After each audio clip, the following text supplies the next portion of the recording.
And welcome back to the Dog Bowl Food Truck. I know it's been a little while since I cooked something up, but hey, things have been a little busy at the food truck, so we haven't had a lot of leftover food. But today I made some pizza.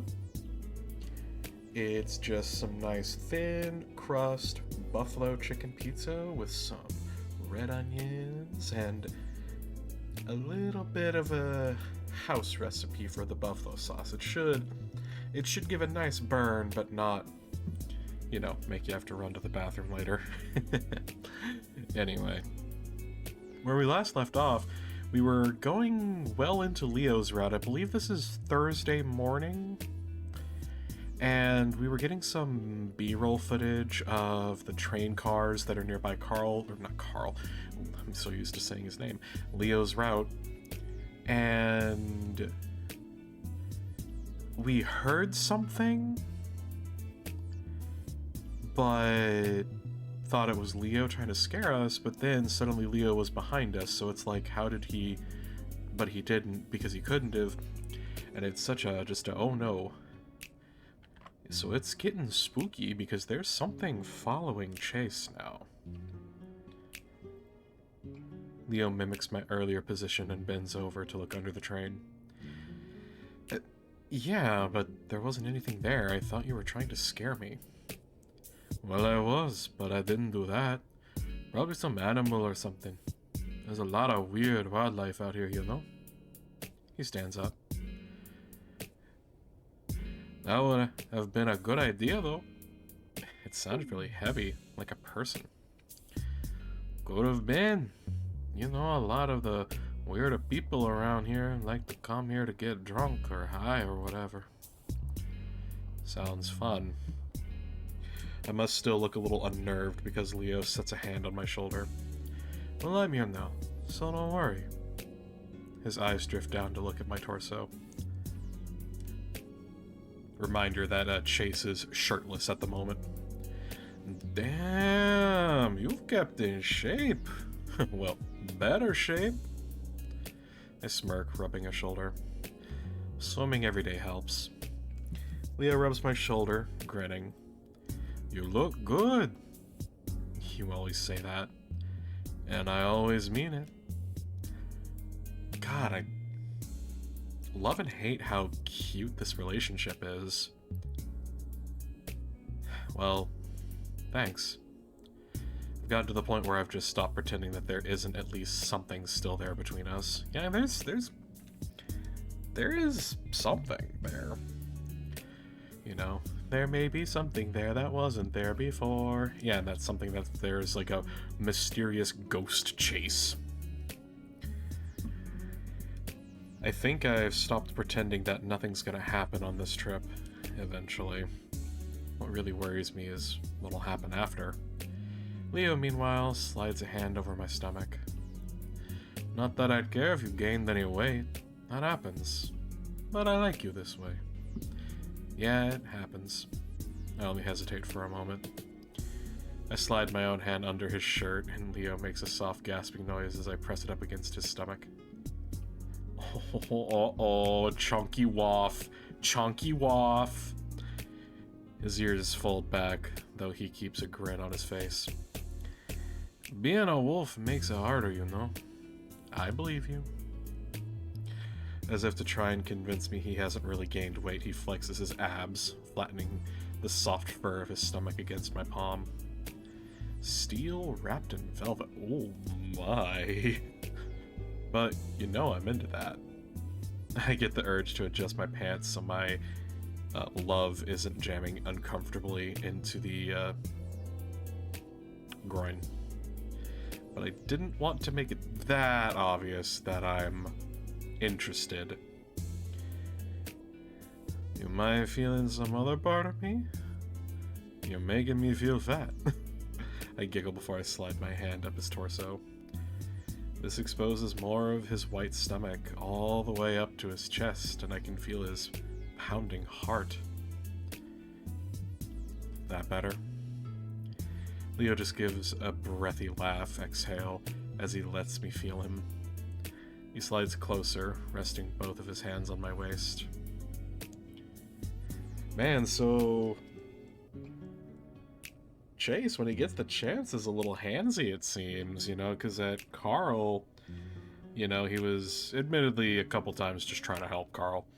But, I mean, he got to put his hands all over Carl, and Carl's just like, ooh, just like, oh, yeah, you know. Or like back in Southwestern Adventures, it was like, oh, you've got pecs, see? And Carl's like, oh, he touched my breast! But Leo here, he is absolutely...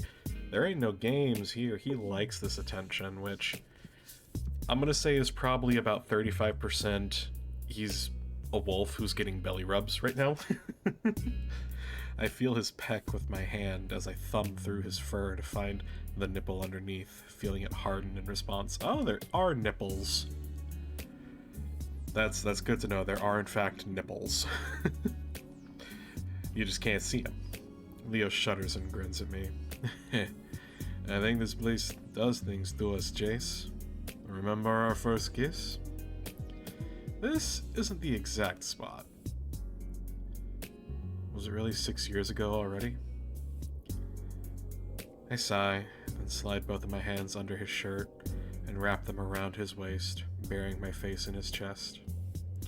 Leo hugs back as he starts nibbling at my ears, which makes me gasp. Hey, can't we just enjoy the moment? Leo giggles. I am. I look up at him, and I'm not sure if I just run into it. But we kiss. It's a small peck, but Leo puts his hand behind my head and pushes me deeper into the kiss. He opens his muzzle to clamp around mine, his warm tongue pressing up against my lips. I'm still for a moment, and so is he, waiting for me to respond. When I do, it's with my paws around his back, me kissing back. A soft crack to my right makes me jerk my head from the kiss to look over. Stop right there, criminal scum! Oh no! Kudzu's standing there, his arms folded. Leo coughs in surprise, pulling back as well and wiping his muzzle. Kudzu! Kudzu, what's up? The raccoon's expression is hard to read, as usual, but I see the corner of his muzzle quirk up after a while. Not much. What's up with you? Oh, you know, stuff. Leo laughs and finally Kudzu smiles. Oh, Kudzu smiling is kinda cute. I like this. Hey, Kudzu. I speak up, feeling awkward, staying silent after Kudzu caught us like that. He nods in my direction. Okay. For those that are not aware, this is mostly to the ladies. Men have a nod code. Men have a nod code, and the fact that they didn't get it off on the right foot, but now he's kind of in this situation, and he's smiling because he caught everybody unawares, and he's not talking to Chase, but he did nod at Chase that getting off on the wrong foot is forgiven by this point. Jace, so what are you guys really doing out here? Seems like kind of a dumpy place to be doing that.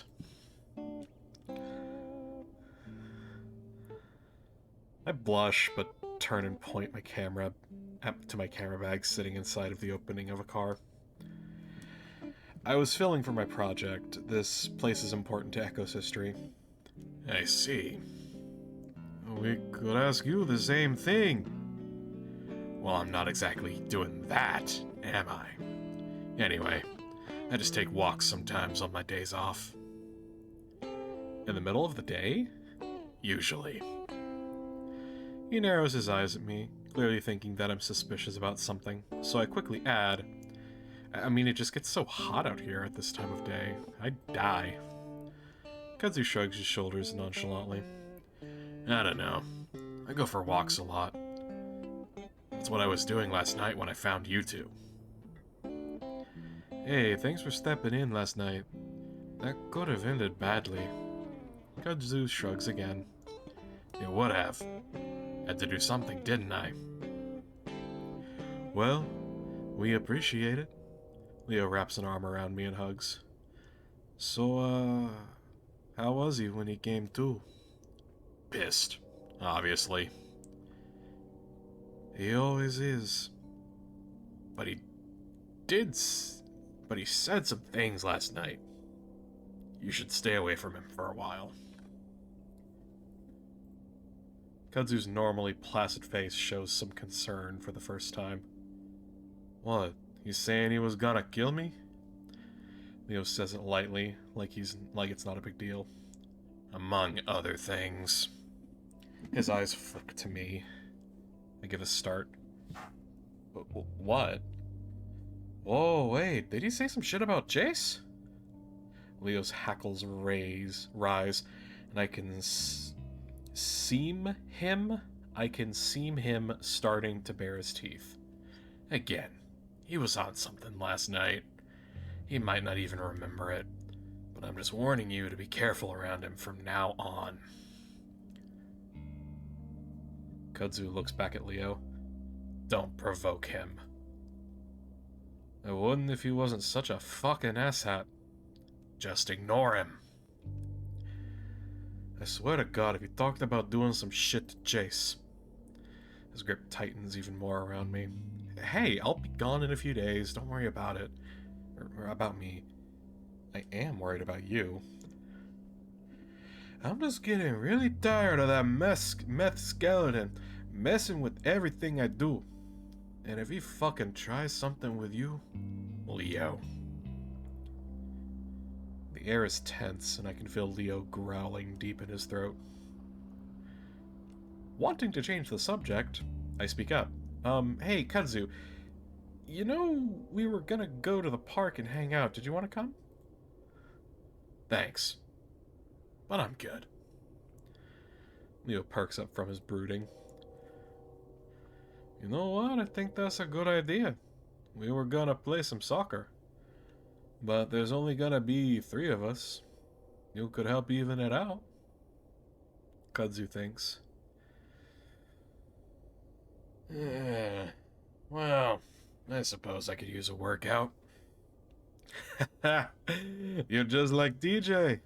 I think you guys will get along great. He doesn't really see TJ, and I don't really see TJ and Kudzu getting along, just because they're fitness conscious. They're practically night and day. Well, we're heading out right about now. You gonna come? Kudzu hesitates for a second longer before he nods his head in a quick jerk. Alright, yeah, why not? And with that, I gather up my equipment and we head back to Leo's house. It's not surprising that Echo hardly has an inch of flat grass in the entire town. Leo says they're planning to lay down sod next to the lake when the area is further developed, but as of now, we have to settle for a park near Peyton. It's a plain stretch of grass, usually used for youth soccer games. In fact, I can remember when I was part of that same organization, back when my stubby legs didn't matter as much. Oh, jeez. Of course, after a few years, it became clear that being an otter, I wasn't built for the sport. That's when I took up swimming, of course. But then I realized I wasn't really great at that either. Of course, I could outswim any non-aquatic, but when it came to the other otters, I was pretty much bottom of the barrel. As we drive TJ's size next to me, I look over at him, and he's got his elbow against the armrest, staring out the window as we pull into the empty parking lot. Everything alright? TJ's ears perk and he looks over at me, clearly forcing a smile. Of course! You don't seem that way. What's up? I lean closer to him. Leo's talking to Kudzu in the front, so we have some amount of privacy. TJ looks down at his lap for a moment, then just shrugs. think it's pretty obvious, Chase. This whole trip has been pretty bad. I'm about to counter that it hasn't been that bad, but he goes on. I just think it might have been best if I hadn't come. I feel bad, is all. The way he tries not to frown, but does anyway, is both heartbreaking and adorable at the same time. Oh, buddy. Oh my god, okay. This is very important. But look, buddy, this is for anybody who feels out of place in their friend group, right? This is for anybody who doesn't feel like this is for anybody who feels like them being there is taking away from the experience. They want you there. You were invited.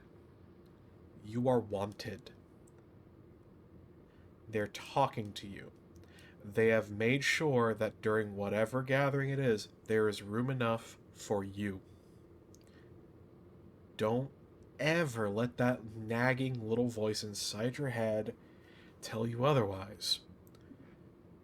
Because if people, like, life is way too short to be worried about all these secret agendas, all this and that, the other. Like, people are typically pretty upfront about whether or not they want you around. I have had one experience that was to the contrary, and that was when I had a face-to-face D&D group where one guy in particular really did not like me. He did not like me from the beginning. And I knew there was something there, and we just didn't get each other, but I thought, from my perspective, things were fine. Well, turns out things were a lot more stressful than intended, and he ended up running what was supposed to be a short series where we were going to go through Candlekeep.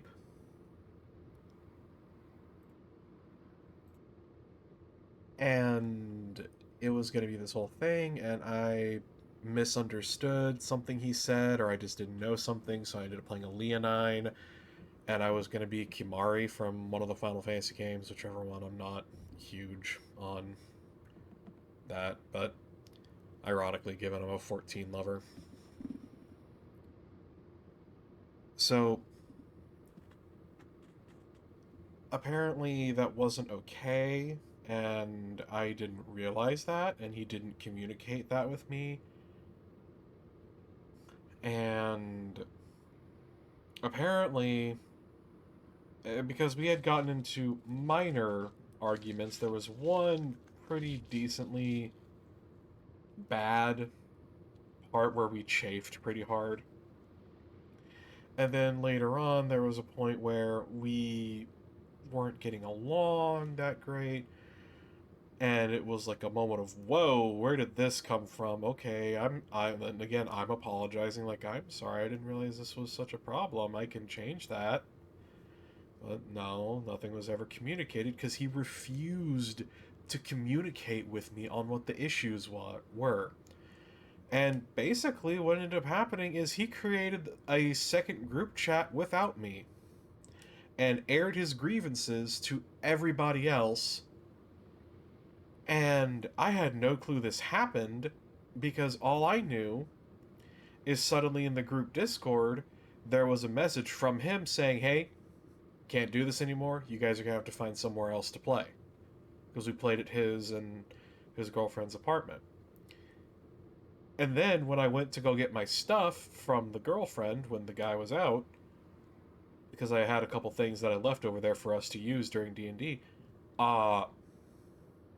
she showed me that this motherfucker made a group chat and aired out all of his grievances about me.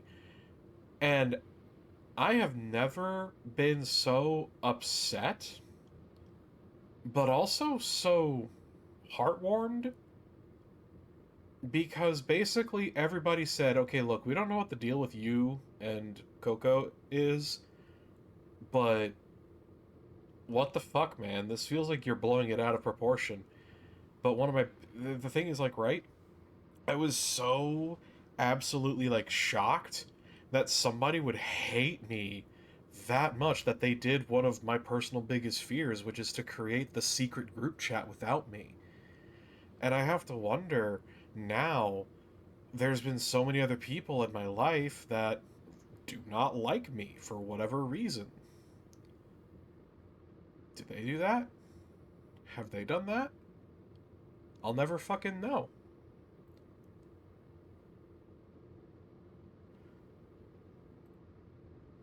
But now, because of one fucking asshole, I have to sit there and question whether or not this person that I may have gotten into an argument with, or like maybe chafed a little bit with, whether or not they fucking hate me.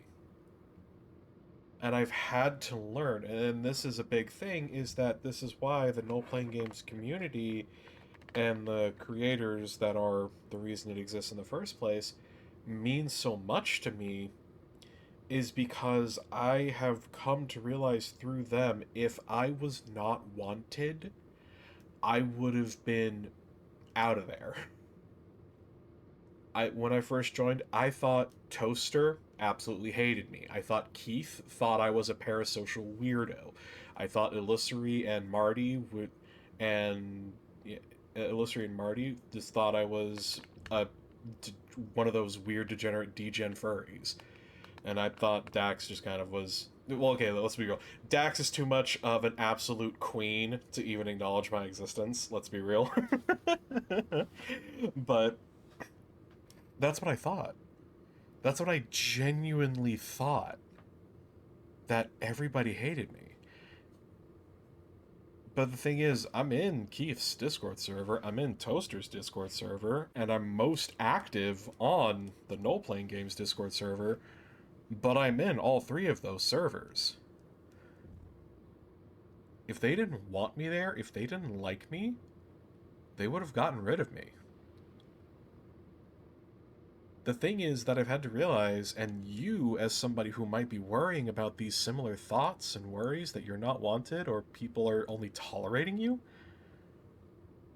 most people, I'm talking like the vast overwhelming majority of people, don't have time to play these stupid petty games. These stupid, dumb, petty games. There's just not enough hours in the day. There's not enough energy to go around to play these stupid games. So if you're there, if you're invited, if you were brought along, you are wanted. Remember that. I automatically rest a paw on his shoulder, reassuringly. Shh.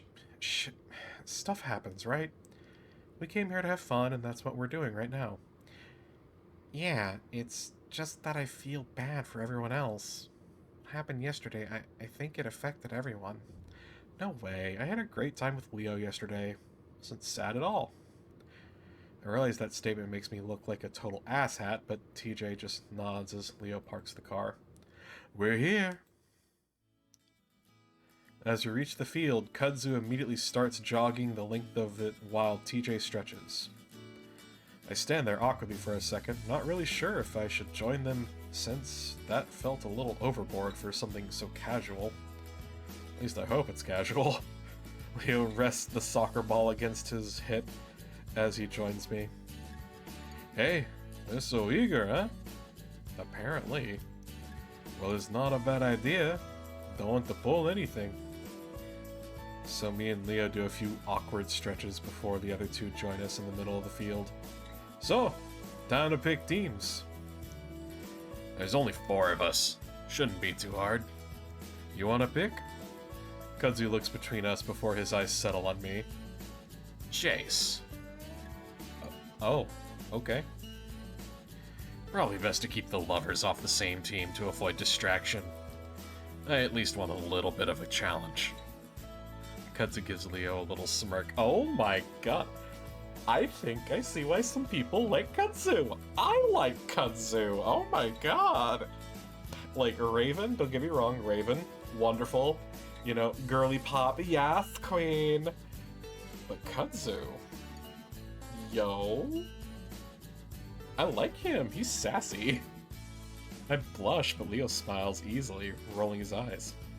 It's not like that. Uh-huh. Sure. So, I'm on Leo's team? TJ sidles up to Leo's side, and the wolf puts an arm around his shoulders. Yep, you're lucky to have me. You know, in my country, we had a war over soccer once. I don't believe you. It's true. Thousands died. The football war. Wait. Do you call it football? Because that seems pretty confusing since you're really into the other football. I live here now, so football is soccer and football is football. But if I were to call soccer football, I'd call it football. So for those that might not know Spanish, Spanish only has two odd, like, demarcations, I guess, or denotations above letters, and that's the asterisk, or not the asterisk, the accent and the tilde.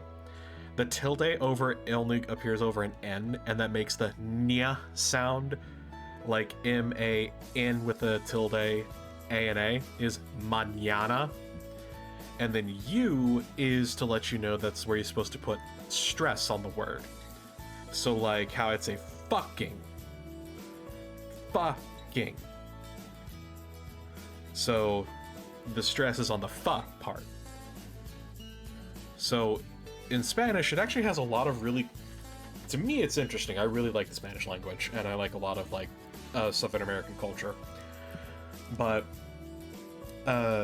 in Spanish, there's a lot of rules on how you're supposed to pronounce words, is specifically in where you put the stress, and the accent mark is to let you know, hey, that rule is kind of being a little muddled for this word. You're supposed to put the stress here.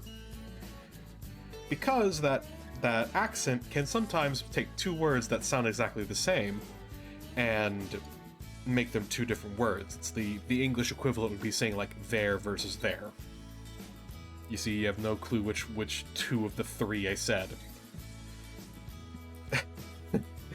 TJ. I love TJ's like, are you serious right now? Expression. Wait, what? Puchiga, let's just start. Kudzu looks around. Since there's so few of us, why don't we just play half field? Grab a few rocks to mark the goal. And after that's done, we start playing, and for me, it's pretty much a disaster.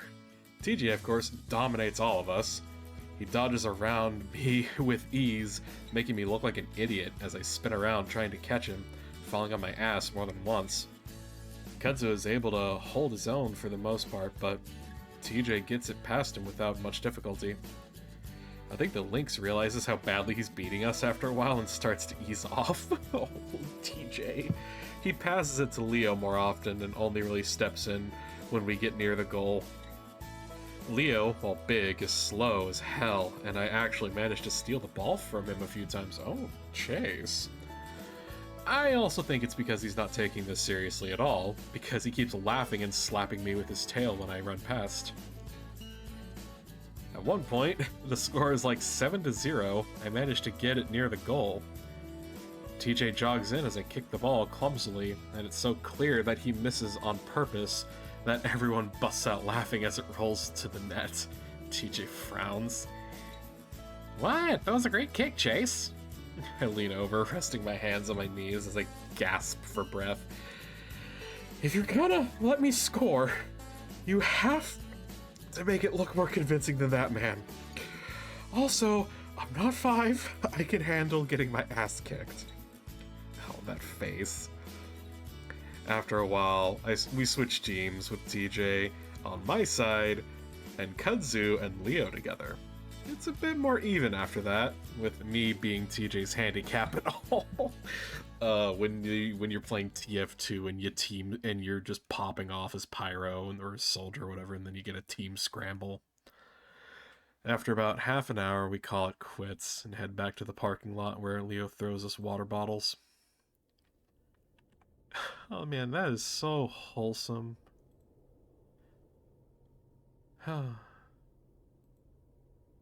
I wipe my face as I sit on one of the parking blocks. Even though it's early evening, the weather is way too damn hot. Leo and TJ are already up again. TJ's showing him some of the moves he had so viciously used on me. I'm glad to see TJ is somewhat happy again. His ears are up, and he's smiling as he runs circles around Leo. Hey, how am I supposed to learn anything if you're just using them on me? Just trying to make me look dumb, eh? Sorry. Alright. First thing you need to do. I noticed Kudzu standing a few feet away, watching along with me. So I guess you've known Leo since you moved to Echo? Kudzu looks over at me before leaning back against Leo's van. Yeah, he saw me moving in and insisted on helping, so that's how I met him. Sounds like Leo. Kudzu takes a swig of his water bottle. He's a good guy. Definitely. So you used to live here, right? In Peyton? Unfortunately. I guess Leo told you. Yeah. I also remember Leo saying that some bad things happened in the city for the raccoons, so I wonder if I should press or not. Sorry if it seemed like I was making fun of your name a few days ago. It's a cool name, just different, you know? Kudzu smirks. No, I know it's weird. You just caught me at a bad time is all. I spread my legs out, sighing as my knees pop. Ugh, I am not built for running around. Well, yeah, you're built for swimming. I raised my eyebrows at his bluntness. It's not really a specious thing to say, but most people don't often point out a species' aptitude. So I guess I wonder why you'd move to Echo. It's such a dump. Kudzu's silent for a while. In the meantime, we watch Leo fall on his ass after TJ kicks the ball between his legs. People.